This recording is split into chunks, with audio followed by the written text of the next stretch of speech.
बताएं कहाँ नजर है सर? पेटीएम शेयर में लगातार तेजी का माहौल है। 500 रुपये से हम लगातार बुलिश है और हर लेवल पर बुलिश है। जब जब नेहा जी ने मुझे पूछा पेटीएम के बारे में, मैंने एक ही बात कही नेहा जी को, पेटीएम करो पेटीएम करो। हालांकि उन्होंने किया नहीं, लेकिन इनडायरेक्टली मैसेज था पेटीएम बाय करो। ठीक है, तो जिन लोगों ने खरीदा है दे आर हैप्पी। 1500 रुपये के हमारे टारगेट हैं ही। आज सुबह भी ओपनिंग के हीरो में बताया था, वहाँ से भी स्टॉक में अच्छी मजबूती बन गई है। तो कुल मिला के खरीदारी का माहौल है ही, रह गई।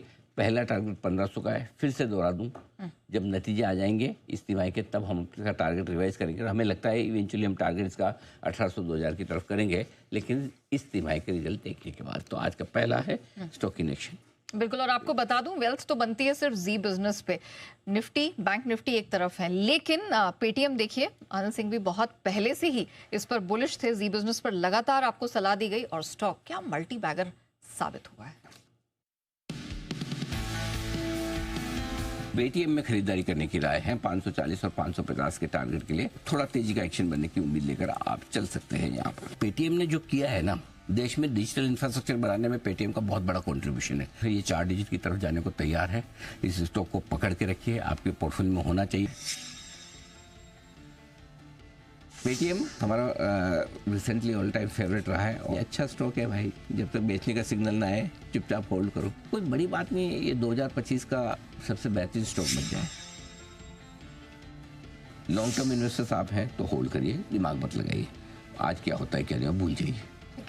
अगर आप खरीदना चाहते हैं डिस्क पे खरीदिए। आपका टारगेट लॉन्ग टर्म इन्वेस्टर्स का 1200, उसके बाद 1500। आज 1275 का स्टॉप लॉस होगा। 1310, 1325, 1337 के लेवल के लिए कल तेजी के बाद भी स्टॉक थोड़ा और मजबूत बन सकता है। 1340 के आसपास हमारा ऑल टाइम फेवरेट 1500 रुपये के टारगेट है और 500 रुपये से लगातार हमारी रिकमेंडेशन लिस्ट में रहा है।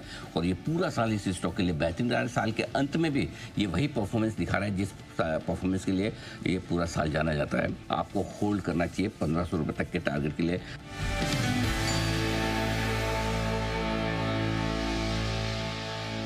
सर, अब दूसरे स्टॉक इन एक्शंस के बारे में बताइए। दूसरा स्टॉक इन एक्शन है एमसीएक्स, जो आज सुबह का ओपनिंग का हीरो भी था और यहाँ पर हमने सुबह ही आज जीरो भी था और सुबह ही आज हमने शेयर में बड़ी गिरावट की आशंका जताई भी थी। मैंने कहा अभी तक एक्सचेंज वाले स्टॉक थोड़े कमजोर हो रहे हैं, चाहे वो कैपिटल मार्केट को हो, आईएक्स हो, और एमसीएक्स में भी हमें लगा कि 10,000 के ऊपर थोड़ी बिकवाली झेल रहा है। डे लो पर आ चुका है स्टॉक, 400 450 रुपये टूट चुका है। यहाँ पर भी एक अच्छी खासी कमजोरी है। और आज स्टॉक इन एक्शन नंबर 3 वो है जो पिछले 3 दिनों से 4 दिनों से लगातार हमारे रडार पर, स्पेशली तब जब पूरा हिंदुस्तान इस पर बुलिश होता हुआ दिखा था। केन्स टेक्नोलॉजी जब कंपनी की एनालिस्ट कॉल हुई थी, उसके बाद 3 बड़ी ब्रोकरेज रिपोर्ट आई एफआईएस की तरफ से, तब हमने कहा था कॉन्ट्रा कॉल लेकर के हम खरीदेंगे नहीं, गैप से खुलेगा तो हम बेचेंगे। ऊपर में प्रॉफिट बुक करने की राय बजाय फ्रेश खरीदारी की। और तब से देखिए यहाँ 3-4 दिन हो गए इस स्टॉक को गिरते पड़ते हैं। यहाँ पर आज फिर से नीचे आता हुआ दिखा है। सबसे बड़ी बात है मजबूत बाजार में गिर रहा है। तो ये मजबूत बाजार में भी हम कई बार ऐसे स्ट्रॉन्ग कॉन्ट्रा कॉल लेते हैं जहाँ पर आप फंसते नहीं, बच जाते हैं। बिल्कुल, आपका पैसा बनाना तो जिम्मेदारी है, लेकिन उससे भी ज्यादा जरूरी है कि आपका जो प्रॉफिट है वो हम इरोड ना होने दें। इसकी जिम्मेदारी जी बिजनेस की है। और केन्स टेक्नोलॉजी यहाँ पर सिर्फ खरीदारी की सलाह नहीं आई, सही समय पर आपको प्रॉफिट बुक करके निकलना है, इसकी भी सटीक अचूक राय निकल कर आई है। हमारा ये मानना है कि गैप से खुलने के बाद दौड़े नहीं, इसके पीछे चेज न करें। कंपनी ने अपना वित्त वर्ष 2026 का गाइडेंस मेंटेन करने की बात कही है, लेकिन हमें लगता है कि ऊपरी स्तरों पर थोड़ी प्रॉफिट बुकिंग आ सकती है। तो थोड़ा सा निचले लेवल पे ही दिमाग लगाएं, ऊपर के लेवल पे प्रॉफिट बुक करना ज़्यादा सही रहेगा। बोल्ड कॉल था हमारा, कॉन्ट्रा कॉल था कि हम खरीदेंगे नहीं बल्कि ऊपर में प्रॉफिट बुक करेंगे, और ये होता हुआ दिखाया। आप देख लीजिए कल के मजबूत बाजार में भी जहां खुला वहीं से नीचे आया।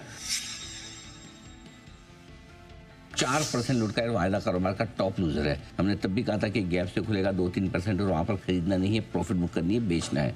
हम हमेशा मजबूत बाजार में सिर्फ ब्रोकरेज रिपोर्ट देख के ऐसा नहीं कि बाय या सेल दे दें, अपना भी दिमाग लगाते हैं और उसका फायदा आपको जरूर हुआ होगा।